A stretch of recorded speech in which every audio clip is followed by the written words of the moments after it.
Election खत्म हो जाता है उसके बाद भी ईवीएम का मुद्दा विपक्ष के जहन में हरदम बना रहता है। कांग्रेस के अधिवेशन में भी इस बार ईवीएम का मुद्दा छाया रहा। कांग्रेस दावा कर रही है, कांग्रेस के अध्यक्ष दावा कर रहे हैं कि ईवीएम ना होता तो हम महाराष्ट्र में भी चुनाव जीत लेते। ईवीएम देखिए, चुनाव हारने के बाद पप्पू को किसी पे तो ठीकरा फोड़ना पड़ेगा ना। तो अभी इलेक्शन कमिश्नर ने भी कहा था कि ईवीएम में जिसको डाउट हो रहा है आए, और चैलेंज किया सारी पार्टियों को कि आके यहाँ चेक करें, हमको जो है हैक करके दिखाएं। तब तो किसी राजनीतिक दल ने हिम्मत नहीं जुटाई कि वहाँ जाके उसको चैलेंज कर पाएँ, चैलेंज एक्सेप्ट कर पाएँ। और क्या है कि जहाँ हम जीतते हैं, जैसे अभी कांग्रेस जहाँ सरकार बनाती है तो वहाँ तो ईवीएम ठीक रहता है, और जहाँ सरकार नहीं बनती है वहाँ सीधा ईवीएम पे। ईवीएम बेचारी भी मतलब परेशान है कि ये लोग मतलब किस तरफ हैं, पक्ष में है कि विपक्ष में है कि ईवीएम हाँ सनम बेवफा है। मतलब ये तो है कि अपनी नाकामी छिपाने के लिए ईवीएम को दोषी बना रहे हैं। बाकी कांग्रेस क्या है, नेतृत्व विहीन है। अब उन्होंने खड़गे जी को अध्यक्ष बनाया है, लेकिन खड़गे जी भी वही हैं कि ढाक के तीन पात जो राहुल जी सोनिया जी कहेंगी तो उससे ज़्यादा खड़गे जी कुछ कर नहीं पाते। अब मजबूरी है, क्या करें। ठीक है, खड़गे जी कह रहे हैं इस बार भी कि महाराष्ट्र में अगर ईवीएम ना होती तो हम चुनाव जीत जाते। आप ईवीएम पर ठीकरा फोड़ने का काम बंद करिए। मुझे लगता है खड़गे जी और राहुल गांधी और पप्पू, एक गांव में कहावत कही गई, नाच न जाने आंगन टेढ़ा। आप जनता के बीच में जा नहीं रहे, आप जनता की समस्याओं, कोई समस्या है ही नहीं। माननीय प्रधानमंत्री नरेंद्र मोदी जी और उत्तर प्रदेश के मुख्यमंत्री योगी जी के नेतृत्व में सारी योजनाएं धरातल पर उतर रही हैं। गरीब, दलित, शोषित, वंचित, पीड़ित की मदद हो रही है, वो खुशहाल है। तो क्यों आपको कोई वोट करेगा? आप कब तक, आप जहां चुनाव जीतेंगे वहां ईवीएम सही है। आप लोकसभा चुनाव उठा करके देख लीजिए, आप उत्तर प्रदेश में आपके लिए ईवीएम ठीक थी क्योंकि आपको सीटें ज़्यादा मिली। आप मध्य प्रदेश में ईवीएम पर ठीकरा फोड़ दे रहे हैं कि वहाँ तो 29 में 29 भाजपा को मिल गई। आप अपनी नाकामी को छिपाते हैं और ईवीएम पर ठीकरा फोड़ते हैं। एक गांव में और कहावत कही, भैंस के आगे बीन बाजे भैंस खड़ी पगुराए। तो राहुल गांधी और खड़गे वही हो गए हैं। इनके पास कोई एजेंडा नहीं है, इनको कुछ देश की राजनीति से मतलब नहीं है। आज आप देखिए, राणा सांगा देश के महापुरुषों में उनकी गिनती होती हो, वीर योद्धा थे। आज कोई विपक्षी पार्टी राणा सांगा के समर्थन में नहीं बोल रही है। क्यों नहीं बोल रही है? क्या राणा सांगा देश के महापुरुष नहीं थे? ये प्रश्नवाचक चिन्ह खड़ा होता है कि देश की जनता है, देश की जनता सब जानती है, देश की जनता को कोई गुमराह नहीं कर सकता। आज सोशल मीडिया का ज़माना है, सब लोग इंटरनेट पे सारी चीज़ें पढ़ते हैं और जानते हैं। कांग्रेस का जब भी चर्चा होती है केंद्र बिंदु ईवीएम ही रहता है। अब जब आप हर जगह चुनाव जीत रहे हो, लोकसभा चुनाव में आपने परिणाम देखे ही, उसके बाद भी ईवीएम को ही लेकर आप कोश रहे हो, ईवीएम का ही मुद्दा उठा रहे हो। देखिए, सबसे पहले तो मैं आपके चैनल के माध्यम से बता देना चाहता हूं कि कांग्रेस वाले शुरू से आखिरी तक उनको ईवीएम पे डाउट था कि ईवीएम की वजह से उनको हार हो रही है। लेकिन इनको शायद ये नहीं पता था कि जहां पे जीत जाते थे वहां ईवीएम ये अपने आप सही हो जाती थी। और जहां पे इनका क्या रहता है, सबसे पहली चीज़ तो राहुल गांधी जी को, खड़गे जी को एक चीज़ बहुत अच्छी तरीके से जान लेनी चाहिए कि राजनीति, पहली चीज़ तो सीख क्या है। उनको राजनीति का तजुर्बा नहीं है। पहली चीज़ तो वो आए दिन नई नई टिप्पणियाँ करते रहते हैं, हिंदुओं को पीड़ित करते रहते हैं। तो राहुल गांधी जी और इन तरीके का बयानबाजी करने से कोई फ़र्क नहीं पड़ने वाला है। भारतीय जनता पार्टी बहुत बड़ी पार्टी है, 21 राज्यों में भारतीय जनता पार्टी की सरकार बनी हुई है, और आने वाले टाइम पे हम लोग बंगाल भी जीतने जा रहे हैं, और प्रचंड जीत के साथ हम लोग जीत के दिखाएंगे, डंके की चोट पे जीत के दिखाएंगे। जिस माइकल लाल के अंदर हिम्मत हो, रोक के दिखा दें। आपके चैनल का माध्यम से बताना चाहता हूँ विपक्ष को। ठीक है, कांग्रेस इस पर मंथन नहीं करती कि जनता के बीच में जाना है, उनके मुद्दों को समझना है, पब्लिक को क्या चाहिए उस पर चर्चा करनी है। ईवीएम सबसे आसान है। कांग्रेस के अंदर भी इच्छाएं होती हैं कि हम भी मंथन करें, लेकिन जब उनके पास अपनी कोई कमेटी ही नहीं है, उनके पास अपनी टीम ही नहीं है, कोई पॉलिसी नहीं है, उनमें पॉलिसी केवल एक है, गांधी परिवार। आज आप देखेंगे भारतीय जनता पार्टी में जब भी कोई विषय तैयार होता है, कोई नीति बनती है, तो मंडल, जिले, क्षेत्र, प्रदेश ऐसे विषयों से होते हुए राष्ट्रीय पदाधिकारी तक विषय तय होता है। लेकिन कांग्रेस पार्टी में कोई प्रक्रिया ऐसी नहीं है। ऊपर से जो लागू हुआ, आज शाम को उनकी इच्छा हुई कि देश के अंदर ऐसा मैसेज देना चाहिए, वो एक भी बार बिना सोचे कि इसका परिणाम कल क्या होगा, हम जनता के बीच में जाएंगे, इसका मैसेज क्या होगा। ना कोई टीम है, ना कोई उनके वहाँ कोई किसी चीज़ का जिम्मेदारी लेने के लिए तैयार होता है। कोई अच्छा है, अच्छा करते हैं तो गांधी परिवार वाह, बुरा करते हैं तो विपक्ष ने इसमें या ईवीएम है, ऐसे विषय को लेके वो हमेशा समाज में एक विमर्श खड़ा करते रहते हैं। और हमने भी देखा 24 के चुनाव में किस प्रकार से उन्होंने संविधान खतरे में चर्चाएं की, लेकिन क्या आज उन्हें नहीं दिख रहा है कि किस प्रकार से देश के जो सभ्यता है या जो पुरातन सभ्यता रही है, जिन्होंने देश के लिए युद्ध लड़ा, आज आप संसद में उनके बारे में बोल रहे हैं और फिर खड़गे जी उसका समर्थन करते हैं। और फिर बहुत आसान शब्दों में आज मैंने अखिलेश यादव जी का एक ट्वीट देखा या उनका कोई मैसेज देखा कि जिस विषय को, जिस शब्द को राज्यसभा की कार्रवाई से बाहर कर दिया गया है, उसको लेकर प्रदेश के अंदर माहौल नहीं बनाना चाहिए। कल अखिलेश यादव जी को या उनके पिताजी को या उनके परिवार को या गांधी परिवार से किसी व्यक्ति को कोई व्यक्ति लोकसभा में खड़े होकर गाली दे दे और फिर वहाँ जो अध्यक्ष महोदय है वो बोल दें कि इसे सदन की कार्रवाई से बाहर कर दिया गया है, क्या वह गठबंधन सुनने को तैयार है? जब वो ऐसे लोगों के बारे में नहीं सुन सकते जिन्होंने अभी मतलब ऐसा कुछ विशेष नहीं किया या उनके बारे में लोग नकारात्मक चर्चा नहीं करते हैं, तो जो 90-99 युद्ध लड़े आप उनकी चर्चा समाज में नहीं करते हैं। और ये इंडिया गठबंधन है, ये हमेशा जब अच्छा करेगा तो ईवीएम अच्छा था, कार्यकर्ताओं के अंदर ऊर्जा थी, लेकिन जैसे ही चुनाव हारेंगे तुरंत इनके अंदर एक मैसेज देते हैं कि हमारी पॉलिसीज़ अच्छी थी और ईवीएम ख़राब था।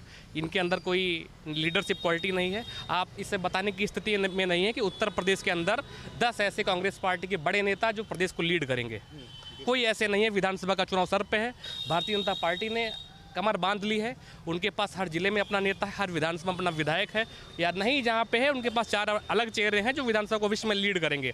मैं दावा करता हूँ कांग्रेस पार्टी अपने 100 प्रत्याशियों की लिस्ट वर्तमान में जारी करने की स्थिति में नहीं है कि हम ऐसे 100 चेहरे होंगे जो हमारी प्रदेश 2027 में लड़ेंगे। जिनके पास चेहरा नहीं है वो किस ईवीएम की बात करेंगे?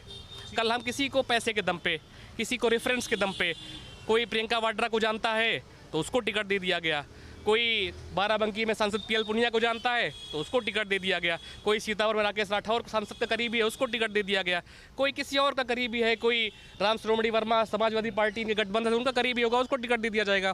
करीबियों को जब आप टिकट देंगे तो वहाँ पे पॉलिसी नहीं चलेगी, व्यक्ति नहीं चलेगा, फिर आप दोस्त किसको देंगे? ईवीएम और जनता की। जनता जो है वो नरेंद्र मोदी की तरफ जा रही है और ये तो एक बड़ा मैसेज है कि भारतीय जनता पार्टी में जो चुनाव प्रक्रिया है वही सकारात्मक दिशा में भारतीय जनता पार्टी को ले जा रही है। ठीक है, हाल ये है कि गठबंधन के साथ आपको उत्तर प्रदेश में चुनाव लड़ना पड़ रहा है। कांग्रेस के पास इतने प्रत्याशी नहीं कि लोकसभा चुनाव में सभी सीट पर उतार सके, या इस तरह के प्रत्याशी नहीं जिनको आप मैदान में मजबूती के साथ खड़ा कर सकें। गठबंधन कर रहे हैं और सवाल ईवीएम पर। देखिए क्या है, कांग्रेस की स्थिति अभी ये है कि मुझे लगता है कि 2029 चुनाव आते आते कांग्रेस पूरी तरह से ख़त्म हो चुकी होगी। कांग्रेस के पास कोई वोट बैंक नहीं, ये केवल मुस्लिम तुष्टीकरण की राजनीति करते हैं। अभी एक छोटी घटना है, छोटी क्या बड़ी घटना है कर्नाटका की, वहाँ पे जो है ओबीसी समाज का आरक्षण ख़त्म करके वहाँ मुस्लिम कम्युनिटी को 4% का आरक्षण दे रहे हैं सरकारी टेंडरों और सब चीज़ों में। तो आप सोचिए, आप कांग्रेस जिस संविधान को लहराती है लोकसभा में, संसद में, कि संविधान खतरे में, संविधान खतरे में, सबसे ज़्यादा संविधान से छेड़छाड़ तो कांग्रेस करती है जब सत्ता में रहती है। बाबा साहब ने दलितों शोषितों को आरक्षण दिलाया और उसी आरक्षण को आप जो है ख़त्म कर रहे हो, दलितों को बाहर कर रहे हो, पिछड़ों को बाहर कर रहे हो, मुस्लिमों को आरक्षण दे रहे हो, और उसके बाद आप सोचो कि आप सत्ता में वापसी कर पाओगे। तो ये तो मुश्किल नहीं है। भारत है और भारत में सनातनियों का देश है ये। हम अपनी संस्कृति और सभ्यता के लिए जान देने को तैयार रहते हैं, और आप मुस्लिम तुष्टीकरण करेंगे तो ऐसे कैसे संभव है भाई? दलित समाज के लिए आप बोलते हो कि संविधान खतरे में है, और उसी जो एक नैरेटिव इन्होंने शुरू किया उसी नैरेटिव का थोड़ा सा प्रभाव रहा। लेकिन सबसे ज़्यादा दोहन अगर किसी की सरकार में संविधान का हुआ है तो कांग्रेस के सरकार में हुआ है। अब ऐसे आप उत्तर प्रदेश की ही बात करें, उत्तर प्रदेश में अभी एक उत्तर प्रदेश से राज्यसभा सांसद हैं आगरा के सुमन राणा सांगा जी के बारे में बोलते हैं, एक महान योद्धा। भारत में मेवाड़ राजघराने का कितना बड़ा योगदान रहा है। मुगल आक्रांता आए तो बप्पा रावल जी जैसे वीर थे कि उनको अफगान तक खदेड़ के भगाए, उनको वापस आने में 200 साल लग गया, और आप उनके परिवार के लोगों पे ऐसी टिप्पणी, राणा सांगा गद्दार बता रहे हो। तो ऐसे तो कांग्रेस के सारे लोग गद्दार हैं, समाजवादी पार्टी के भी लोग गद्दार हैं। जब इमरजेंसी लगी तो यही मुलायम सिंह और यही तमाम नेता थे उस कांग्रेस पार्टी का विरोध करते थे, उनके विचारों का विरोध करते थे। बाद में उनका लड़का उसी की कांग्रेस की झोली में जाके पप्पू की साथ चुनाव लड़ा, तो ऐसे तो गद्दार तुम भी हो गए। और राणा सांगा जी वीर थे और वीर हैं, उसमें कोई दो राय नहीं है। पूरा भारत राणा सांगा के लिए तैयार है। उनके अपमान का बदला ये देश लेगा। और मैं विश्वास के साथ कहता हूँ, जब 2027 का चुनाव आएगा तो समाजवादी पार्टी समाप्तवादी पार्टी बन के निकलेगी। उसका अस्तित्व और कांग्रेस का अस्तित्व पूरी तरह से खत्म हो जाएगा उत्तर प्रदेश में। ठीक है। कांग्रेस जब ईवीएम की चर्चा करती है तो क्या कभी सोचती भी है, मतलब ईवीएम जैसा मुद्दा उठाने से पहले कुछ तो आपको होमवर्क करना होगा। सवाल ये है कि आप सब सवाल खड़ा कर सकते हैं, उसके लिए किसी प्रमाण की ज़रूरत नहीं है। जवाब किसको देना है, जवाब दूसरे व्यक्ति को देना है, प्रमाण इकट्ठा करने की ज़रूरत उसके पास। देखिए, कांग्रेस कैसे मंथन करेगी ईवीएम पर, क्योंकि इटली ब्रांड आपने सुना ही होगा। सब इटली से आए हैं, इटली से आकर के देश की सत्ता पर स्थापित हुए और देश की सत्ता पर स्थापित होने के बाद वो सिर्फ किचन कैबिनेट बन गई। पूरी कांग्रेस एक 7 या 8 लोगों में सीमित है। तो 7-8 लोग कैसे ईवीएम जैसे सेंसिटिव मुद्दे पर चर्चा कर सकते हैं? उनकी जो मानसिक सोच है वो इटली वाली सोच है, इसलिए वो ईवीएम से बाहर नहीं निकल पा रहे, जनता के बीच नहीं जा पा रहे, वो गरीब और दलित वंचित शोषित के बीच नहीं जा पा रहे। चुनाव हार रहे हैं तो ठीकरा ईवीएम पर फोड़ रहे हैं। आप हर बार चुनाव हारेंगे, ईवीएम पर ठीकरा फोड़ेंगे। शुरू में जब आप चुनाव 2-4 सीटें आपकी खुलेंगी तो आप ढोल नगाड़ा बजवाएंगे, जैसे हारेंगे बस तुरंत ईवीएम का रोना शुरू हो जाएगा। तो ऐसे नहीं होता है। आप अपनी पार्टी में मंथन करिए। आप ईवीएम पर और चुनाव आयोग पर चीज़ों को गलत नकारात्मक चीज़ें नहीं बोल सकते। चुनाव आयोग देश में निष्पक्ष चुनाव इस समय करा रहा है और आगे भी कराता रहा है। क्या जब लगातार कांग्रेस की सरकार थी, भारतीय जनता पार्टी भी आरोप लगा सकती थी, लेकिन नहीं। आज देश की सबसे बड़ी पार्टी है, 2 सांसद से आज देश की सबसे बड़ी पार्टी बन करके उभरी। देश क्या दुनिया की सबसे बड़ी पार्टी भारतीय जनता पार्टी है। आप जब मंथन करेंगे चीज़ों पे तो बहुत कुछ निकल करके आएगा। लेकिन कांग्रेस, मैं फिर आपसे कहना चाहता हूँ, आपके चैनल के माध्यम से राहुल गांधी को एक बताना चाहता हूँ कि इटली वाली मानसिक सोच से निकलें और भारत की राजनीति को समझें और ईवीएम पर ठीकरा फोड़ना बंद करें। ठीक है। ईवीएम एक ऐसा मुद्दा है कि जब चुनाव हार रहे हैं आप तो उसका दोष ईवीएम को, जब आप चुनाव जीत रहे हैं तो ईवीएम की चर्चा भी नहीं करनी है। जनता के जो मुद्दे हैं उस पर कोई समझने की कोशिश नहीं कर रहा है। उत्तर प्रदेश में इंडिया गठबंधन ने जितनी भी अधिकांश सीटें जीती, वहाँ पे केवल मिसमैनेजमेंट रहा या प्रत्याशियों ने वहाँ पे अच्छा काम नहीं किया, रिपोर्ट कार्ड जैसा भी रहा। इनकी कोई पॉलिसी नहीं है। अभी हम लोगों ने देखा, जब इनका कोई अच्छा लीडर तैयार होता है तुरंत उसको वहाँ से हटा के कई नई जिम्मेदारी दे देंगे। खड़गे जी को मैं एक दिन पढ़ रहा था उनके बारे में, तो 8 बार या 9 बार MLA रहे लंबे समय तक। जब नंबर आया कि हाँ उस व्यक्ति को मुख्यमंत्री बनना चाहिए तो उस व्यक्ति को दिल्ली बुला लिया, केवल इसलिए कि वो व्यक्ति, गांधी परिवार उसको मुख्यमंत्री के लिए नहीं देखता। बात मध्य प्रदेश की करेंगे तो जो व्यक्ति मान लिया कि कभी सत्ता परिवर्तन में उसका नेतृत्व हो सकता है, उसकी सहभागिता हो सकती है, जिस दिन गांधी परिवार को लगेगा कि कोई तीसरा या कोई दूसरा विकल्प तैयार हो रहा है स्टेट में, उसको दिल्ली बुला लेंगे, वहाँ तीसरा नया विकल्प खड़ा कर देंगे। तो समय समय पे आप प्रयोग करते जा रहे हैं और ये प्रयोग का समय नहीं, ये काम का समय है। 2024 के बाद जिस प्रकार से उनको काम करना चाहिए था, ना उनकी स्टेट की कोई बॉडी है इस समय, ना कोई ज़िले की बॉडी है। और कह सकते हैं कि अगर जो उनके MP हैं या MLA 1 या 2 हैं, जो अगर वो कार्यक्षेत्र में ना दिखे तो समाजवादी पार्टी या कांग्रेस पार्टी का कोई अपना बेस नहीं बचा है। भारतीय जनता पार्टी लंबे समय तक किसी, अभी हम लोगों ने देखा कैसे मेंबरशिप हम लोगों ने की, उसके बाद चुनाव प्रक्रिया चल रही है अभी। तो ये जो एक प्रक्रिया है, ये EVM जैसे क्वेश्चन को बिल्कुल अलग कर देती है कि 24 घंटे 365 दिन काम करने वाली हमारी पार्टी है और उनकी पार्टी एक परिवार के लिए काम करने वाली पार्टी है। तो यहीं पे EVM व्यक्ति के लिए काम नहीं करेगी, EVM देश के लिए काम करेगी। वो लोकतंत्र की जननी जो भारत है, तो वो लोकतंत्र का निशान है EVM, और EVM को लोकतंत्र में उसी को जिताएगी जो अच्छा रहेगा। ठीक है। कांग्रेस को सलाह EVM पे कुछ दीजिए। देखिए, कांग्रेस वाले, पहली चीज़ तो EVM लाने वाला कौन है, मैं पूछना चाहता हूँ कि EVM कौन लेके आया था, किसकी सरकार में आई थी। लाने वाले तो स्वयं आप ही कांग्रेस वाले ही लोग हैं ना, जो अपनी हुई लाई हुई चीज़ पे ना भरोसा कर पाए तो उसके आगे अब हम लोग क्या बोले बताइए। अब भारतीय जनता पार्टी ने तो ईवीएम लाई नहीं है कि वो अपने हिसाब से सब चीज़ें सेट करके रखे। ईवीएम तो आप ही का लाया हुआ है ना, आप ही ने ही एडवांस चीज़ें की हैं, उसके बाद फिर आप ईवीएम पे भांडा फोड़ रहे हैं। तो कहीं ना कहीं इन लोग के दिमाग से हार का डर जो इस तरीके से सता रहा है, तो अब इन लोग के कोई भी समझ में नहीं आएगा। और ये भी जान रहे हैं कि हम लोग का चरित्र पूरी तरीके से ख़त्म हो चुका है राजनीति से। अब इन लोग को कुछ नहीं करना चाहिए, बढ़िया एक चाय की दुकान खोलनी चाहिए, उसी से अपना सब कुछ पूरा मैनेज करना चाहिए। ठीक है, तो कांग्रेस को जनता की ये सलाह है कि जनता के मुद्दे को समझना होगा, ईवीएम में ठीकरा फोड़ने के बजाय। सियासी चौक के इस खास कार्यक्रम में हम इस बार चर्चा कर रहे हैं कि कांग्रेस के अधिवेशन में किस तरीके से अपनी हार को ईवीएम पर नुक्स निकाल करके जो कांग्रेस के पदाधिकारी हैं वो पूरा ठीकरा फोड़ रहे हैं। ऐसे में आम जनता क्या सोचती है ईवीएम को लेकर के, ये हम बात करेंगे। जिस तरीके से कांग्रेस के अधिवेशन में ये इस बातों का चर्चा हुआ कि ईवीएम में कहीं ना कहीं धांधली है, इसलिए कांग्रेस हार रही है और बीजेपी जीत रही है, आप क्या समझते हैं? देखिए, कांग्रेस जैसी पार्टी को ईवीएम पे तो सवाल उठाना ही नहीं चाहिए।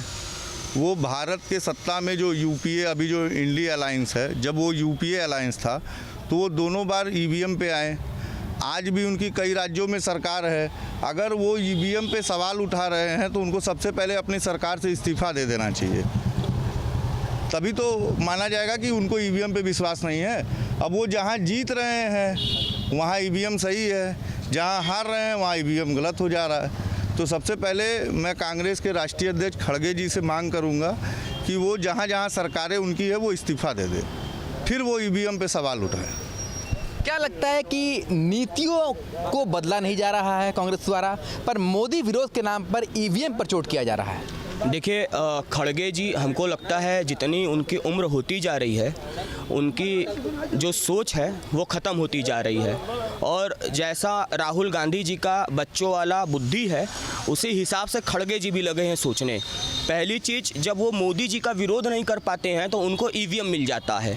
झारखंड ये चुनाव जीते हैं, ईवीएम का रोना नहीं रोए। ये जहाँ जहाँ चुनाव जीतते हैं वहाँ वहाँ ईवीएम का रोना नहीं रोते हैं। जहाँ जहाँ ये लोकसभा में चुनाव जीते हैं वहाँ वहाँ ईवीएम का रोना नहीं रोए। लेकिन जहाँ ये चुनाव हार जाते हैं, जहाँ इनको जनता हरा देती है, वहाँ लगते हैं ईवीएम का रोना रोने। तो ये इनकी मानसिकता, इनकी सोच एकदम देश विरोधी है। और वो शुरू से कांग्रेस की नीति रही है कि कैसे देश को तोड़ा जाए, कैसे देश में विभाजन किया जाए। ये इनकी खानदानी कांग्रेस की सोच रही है, क्योंकि खानदान के अलावा कभी इनके यहाँ कोई नेता नहीं बन पाया है।